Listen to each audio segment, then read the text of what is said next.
আসসালামু আলাইকুম প্রিয় ভিউয়ার্স, কেমন আছেন সবাই? আশা করি প্রত্যেকেই ভালো আছেন। আলহামদুলিল্লাহ, আমিও ভালো আছি। হয়তোবা ভিডিওর থাম্বনেল দেখে অনেকে বুঝতে পেরেছেন আজকে আমি কোন টপিক নিয়ে আলোচনা করব। তবুও আমি বলে রাখছি, আজকে ভিডিওর টপিক হচ্ছে আমরা কিভাবে আমাদের হাতে থাকা স্মার্টফোন দিয়ে একটি প্রফেশনাল সিভি তৈরি করতে পারি। তো আজকের ভিডিও আমি বেশি বড় করব না, তো চলুন ভিডিও শুরু করা যাক।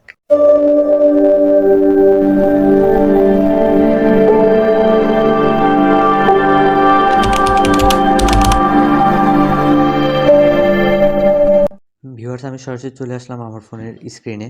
তো আজকে আমি সিভি তৈরি করার জন্য যে অ্যাপস ব্যবহার করব সেই অ্যাপসটির নাম হচ্ছে WPS অফিস। এই অ্যাপসটি আপনারা সবাই সচরাচর গুগল প্লে স্টোরে পেয়ে যাবেন। গুগল প্লে স্টোরে গিয়ে সার্চ করব আমি WPS অফিস। আপনারা যখন সার্চ করবেন আপনার সামনে এই অ্যাপসটি শো করবে। তো আমি লিখে সার্চ করলাম WPS অফিস। লিখে সার্চ করার পর এখানে দেখতে পাচ্ছেন আমার এখানে এরকম একটা ইন্টারফেস আসছে এবং ওপেন লেখা আসছে।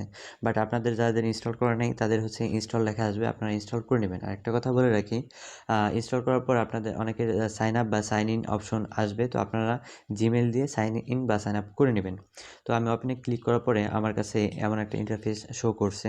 তো এইখানে দেখতে পাচ্ছেন আমার আগের যে ফাইলগুলো ক্রিয়েট করা ছিল সেগুলো শো করতেছে এবং আমি নতুন তৈরি করার জন্য দেখতে পাচ্ছেন নিচে প্লাস আইকন বা ক্রিয়েট অপশন আছে, এখানে ক্লিক করব। ক্লিক করার পরে সরাসরি দেখতে পাচ্ছেন আমার সামনে আরেকটা ইন্টারফেস শো করছে। তো এখানে অনেকগুলো অপশন শো করছে, তার মধ্যে প্রথম যে অপশনটি ডিওসি ডক, এই ফাইলটাতে আমি হচ্ছে ক্লিক করব নতুন সিভি ক্রিয়েট করার জন্য। তো দেখতে পাচ্ছেন আমার সামনে আরও একটি ইন্টারফেস শো করছে, এখানে দেখতে পাচ্ছেন রিজিউমস লেখা। এখানে যে টেমপ্লেটসগুলো আছে এগুলো হচ্ছে রেডিমেড টেমপ্লেটস। তো এখানে ইউরোপিয়ান সিভি স্টাইলে অনেক সিভি পেয়ে যাবেন। আপনারা চাইলে শুধু এখানে আপনাদের ছবি বা আদার্স যে তথ্য ওইগুলো কাস্টমাইজ করে কমপ্লিট করতে পারবেন। তো আমি এখান থেকে কোনো টেমপ্লেট ইউজ করব না, কারণ আজকে আমি নিজে আপনাদের তৈরি করে দেখাবো সরাসরি। তো তৈরি করার জন্য উপরে দেখতে পাচ্ছেন ব্ল্যাঙ্ক বা ওই প্লাস আইকন দেখতে পাচ্ছেন, আমি সেখানে একটা ক্লিক করব। সেখানে ক্লিক করলে আমার সামনে পেজের একটা ইন্টারফেস আসবে, আপনারা দেখতে পারবেন। যে আমি ক্লিক করলাম, ক্লিক করার পরে আমার সামনে এরকম একটা ইন্টারফেস শো করছে। তো প্রথমত আমার এখানে কাজ হবে, আমি পেজটাকে সম্পূর্ণ ভালোভাবে সেট আপ করে নেব, আমার প্রথম কাজ। এবং পেজটাকে সেট আপ করার জন্য নিচে যে 4 ডট দেখতে পাচ্ছেন, তো এই 4 ডটে আমি ক্লিক করব। 4 ডটে ক্লিক করার পরে দেখতে পাচ্ছেন এখানে কিছু অপশন শো করতেছে। তো এর মধ্যে আমি ভিউ যে অপশনটা, ওইটাতে আমি একটা ক্লিক করব। ক্লিক করার পরে আমি ধীরে ধীরে স্ক্রল করব এবং স্ক্রল করার পরে দেখতে পাবো পেজ সেটআপ অপশন। দেখতে পাচ্ছেন এই পেজ সেটআপ অপশনে আমি ক্লিক করব। তো এখানে দেখতে পাচ্ছেন উপরে পেজ সাইজ, এখানে লেটার দেওয়া আছে। তো আমি যেহেতু সিভি তৈরি করব সেজন্য সচরাচর আমি A4 সাইজ দিয়ে দিব।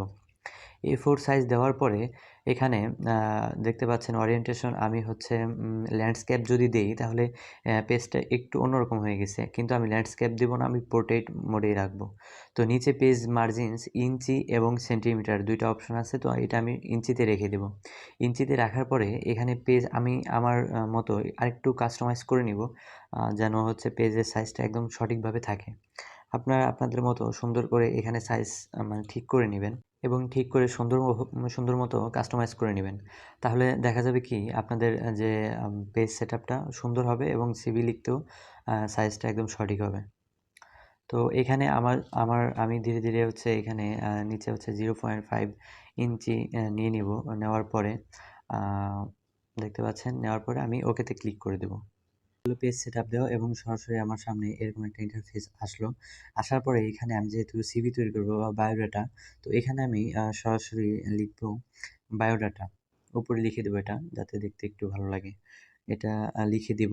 লেখার পরে এই যে লেখাটা, এটা আমি কি করব, সম্পূর্ণ সিলেক্ট করব। সিলেক্ট করে এই লেখাটা একদম মিডল অর্ডারে নিয়ে আসবো আমি, যাতে এই লেখাটা মাঝখানে থাকে এবং দেখতে সুন্দর লাগে। এবং লেখাটাকে মিডল অর্ডারে নেওয়ার জন্য যে অ্যালাইনমেন্ট দেখতে পাচ্ছেন নিচে, ওই অ্যালাইনমেন্টে আমি ক্লিক করব। একদম ওই কর্নার যেটা, ওইটা দিয়ে আমি একদম মিডল অর্ডারে নিয়ে গেলাম। নেওয়ার পরে এখানে আমি লেখাটা একটু বোল্ড করে দেব। বোল্ড করে দেওয়ার জন্য 4 ডটে ক্লিক করার পরে দেখতে পাচ্ছেন হোমে চলে যাব সরাসরি। হোমে যাওয়ার পরে এই লেখার যে সাইজটা আছে, এটাকে আমি আরেকটু বাড়িয়ে নিব। এখানে 11 দেওয়া আছে, তো আমি এটাকে 14 করে দেব। 14 করে দেওয়ার পরে এটাকে আমি একটু বোল্ড করে দেবো। এই বি লেখা দেখতে পাচ্ছেন, তো ওইখানে আমি একটু বোল্ড করে দেবো। বোল্ড করে দেওয়ার পরে আন্ডারলাইন করে দেবো। ইউতে ক্লিক করার পরে আন্ডারলাইন করে দিলাম। তো তো আন্ডারলাইন করে দেওয়ার পর দেখতে পাচ্ছেন লেখাটা একটু বড় লাগতেছে এবং বোল্ড করার কারণে লেখাটা স্পষ্ট বোঝা যাচ্ছে। এটা পেজের একদম মাঝামাঝি অবস্থানে আছে। তো এখন একটু ইন্টার হিট করে এখানে আমাদের যে প্রয়োজনীয় তথ্য, একটা সিভিতে যে তথ্য দেওয়া লাগে সেই তথ্যগুলো আমরা দিব।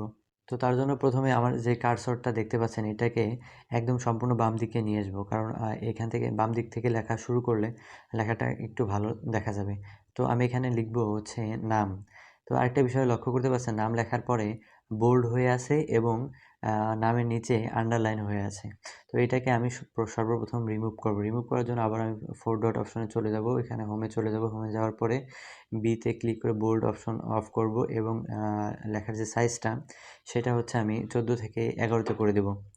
11তে করার পরে এখন একটু দেখতে পাচ্ছেন যে মোটামুটি বায়োডাটার থেকে এটা একটু মানে ভালোই লাগছে। তো আরেকটা বিষয় বলে রেখে, আমরা নামের পাশে যে সেমিকোলন দিই সেটাকে সুন্দরভাবে রাখার জন্য এবং লেখাটাকে সঠিকভাবে রাখার জন্য নিচে দেখতে পাচ্ছেন নাম্বারিংয়ে ক্লিক করে তীরের মতো একটা অপশন আছে, সেটাকে ক্লিক করে ধীরে ধীরে একটু ডান দিকে নিয়ে যাব। ডান দিকে নিলে কী হবে, লেখাটা একদম সুন্দর থাকবে।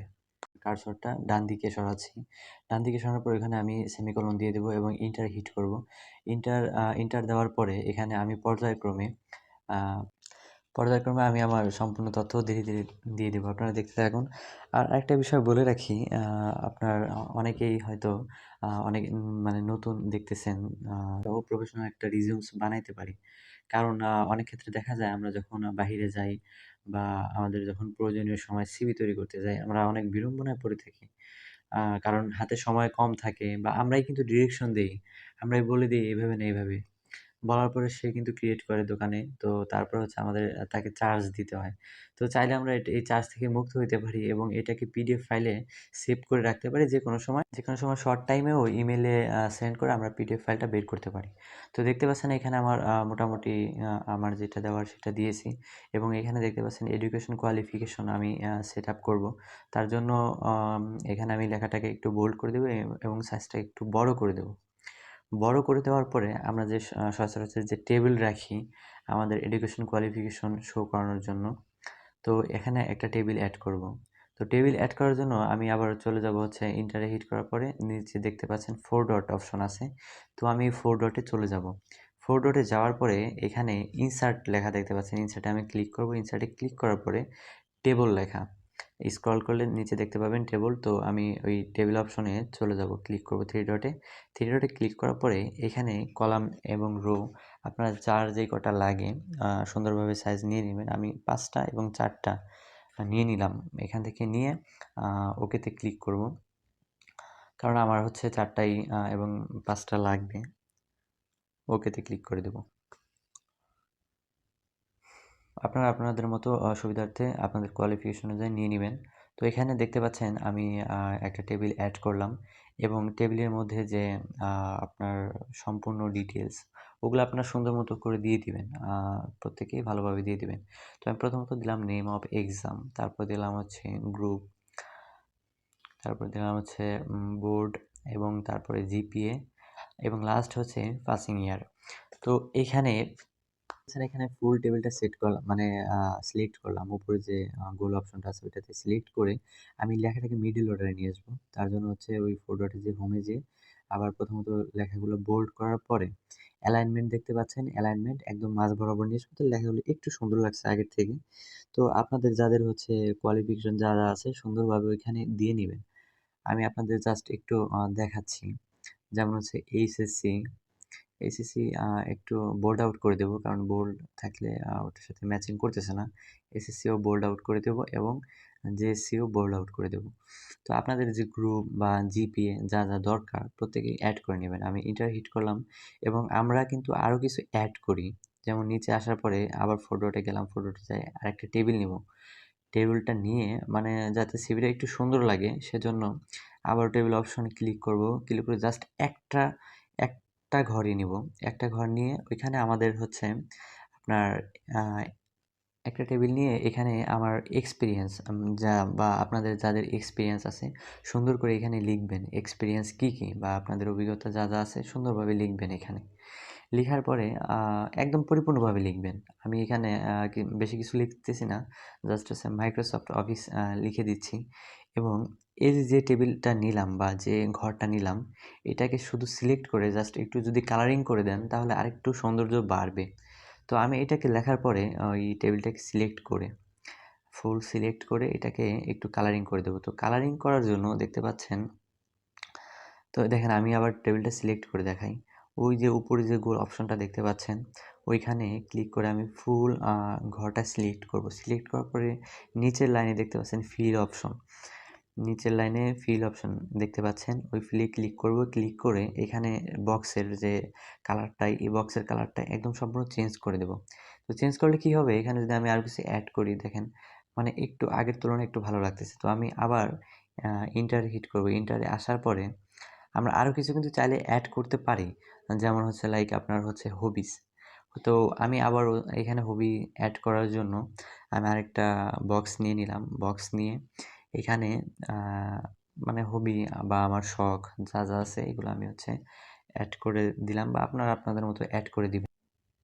জানি না আপনাদের কাছে বোরিং লাগতেছে কিনা, তারপর আমি দেখাচ্ছি। তো ইন্টারে আসার পরে এখানে ডেট যে অপশনটা থাকে আমাদের সিভিতে, তো এখানে ডেট অপশন এবং সেমিকোলন দিয়ে দেব। দিয়ে দেওয়ার পর সচরাচর এটা আমাদের হচ্ছে বাম পাশেই থাকে, এবং সিগনেচার যে লেখাটা, সিগনেচার লেখা থাকে একদম ডান কর্নারে। তো আমি সিগনেচারটা একদম ডান দিকে নিয়ে যাবো লেখা শেষ হলে। তো এই সিগনেচারটাকে ডান দিকে নেওয়ার জন্য এই অ্যালাইনমেন্টে ক্লিক করব। অ্যালাইনমেন্টে ক্লিক করার পরে যে হচ্ছে আপনার রাইট সাইডে যে অ্যালাইনমেন্টটা আছে ওইটাকে ধরে ধরে আস্তে করে একদম আমাদের পজিশন মতো একদম কর্নারে নিয়ে যাব। তো নিয়ে যাচ্ছি, নেওয়া হলে একটু দেখতে পাবেন যে সিভিতে মোটামুটি একটা লুক আসছে বা প্রফেশনাল একটা লুক আসছে। দেন তারপরে হচ্ছে আমাদের কাজ হবে আপনার ছবি অ্যাড করা, বা আপনাদের যে ছবি ওইটা অ্যাড করে নেবেন। তো কীভাবে অ্যাড করবেন সেটা আমি দেখাবো। চলে যাবেন নিচে 4 ডটে। তো 4 ডটে যাওয়ার পরে আবার ইনসার্ট লেখা দেখতে পাচ্ছেন, ইনসার্টে ক্লিক করবেন। ইনসার্টে ক্লিক করার পরে উপরে দেখতে পাচ্ছেন পিকচার। তো পিকচারে সিলেক্ট করার পরে সরাসরি আপনাদের ফাইলে চলে যাবেন। ফাইলে যাওয়ার পরে এখান থেকে যেকোনো একটা, মনে করেন আমি এই ছবিটা হচ্ছে সিলেক্ট করব। তো এই ছবিটা আমি সিলেক্ট করে নিলাম। সিলেক্ট করার পরে একটা জিনিস লক্ষ্য করবেন, এই ছবিটা যখনই আমি উপরে নিতে যাব তখনই আমার লেখাগুলো সব এলোমেলো হয়ে যাবে। আমি ভালো মতো বসাতে পারতেছি না, বা ছোটো বড়ো করা যাবে না। এই যে দেখতে পাচ্ছেন যে আমার লেখাগুলোও কিন্তু এলোমেলো হয়ে গেছে। তো এটাকে আমি কিভাবে মানে ঠিক করব? তো ঠিক করার জন্য এটাকে এই ছবির উপরে আমি সরাসরি একটা ক্লিক করব। ক্লিক করার পরে দেখতে পাচ্ছেন নিচে র‍্যাপ লেখা। নিচের লাইনগুলোতে র‍্যাপ লেখা। র‍্যাপে ক্লিক করার পরে একটু স্ক্রল করব। স্ক্রল করার পর দেখতে পাচ্ছেন ইন ফ্রন্ট অফ টেক্সট। এটাতে আমি ক্লিক করে দেবো। ক্লিক করার পরে দেখতে পাচ্ছেন আমার লেখাগুলো আগের মতো সুন্দর হয়ে গেছে, এবং আমি এই পিকচারটা যেখানে ইচ্ছা বা যেখানে খুশি নিতে পারবো এবং ছোটো বড়ো করতে পারবো। তো আমি সুন্দর করে এটাকে ছোট করে নিব। ছোট করে বায়োডাটার নিচে বসিয়ে দেব। তো এখানে সবাই প্রত্যেকে আপনাদের ছবি দিবেন, কারণ এখানে আমি জাস্ট এমনি একটা ছবি অ্যাড করছি। আপনাদের ছবি দিলে আর সুন্দর করে যদি আপনাদের তথ্যগুলো সাজায় দেন, তো আপনাদের সুন্দর মতো নিজেদের ছবি দিয়ে এইখানে রিসাইজ করে নেবেন। করার পরে দেখতে পাবেন মোটামুটি আরও তথ্য যখন দিবেন তখন কিন্তু প্রফেশনাল একটা লুক আসবে। জাস্ট হচ্ছে আমি দেখাইলাম, আপনারা আপনাদের মতো কাস্টমাইজ করে নেবেন। আরও কিছু অ্যাড করবেন এবং আরও পেজ অ্যাড করবেন। করলে একদম প্রফেশনাল একটা লুক আসবে। লুক আসার পরে এটাকে কীভাবে সেভ করবেন সেটা আমি দেখিয়ে দিচ্ছি। প্রথমত দেখতে পাচ্ছেন এখানে যে নিচে যে 4 ডট আছে, 4 ডটে ক্লিক করবেন এবং উপরে লেখা দেখতে পাচ্ছেন সেভ অ্যাজ। তো সেভ অ্যাজে ক্লিক করবেন। সেভ অ্যাজে ক্লিক করার পরে এখানে সিলেক্ট করবেন হচ্ছে যেমন আপনার ফোন স্টোরেজে রাখবেন না কোথায়। আমি ফোন স্টোরেজে নিয়ে গেলাম। নেওয়ার পরে এখানে আমার আগে লেখা ছিল হচ্ছে বায়োডাটা নিউ। তো এটাকে আমি নিউ করব, জাস্ট হচ্ছে একটু রিপ্লেস করব। রিপ্লেস করার পরে এটা আমি হচ্ছে উপরে যে ডাউনলোড অপশন দেখতে পাচ্ছেন, একটা ফাইল সিলেক্ট করে জাস্ট হচ্ছে শুধুমাত্র সেভ দিলেই ওই ফাইলে সেভ হয়ে যাবে। তো আমি সেভ করলাম। সেভ করার পর রিপ্লেস ওকে দিয়ে দিলাম। তো ডান। তো আপনারাও সেম একই প্রসেসে এটাকে সেভ করে নিতে পারবেন, এবং চাইলে পিডিএফ ওইখানে অপশন আছে, পিডিএফ ফাইলও করে নিতে পারবেন।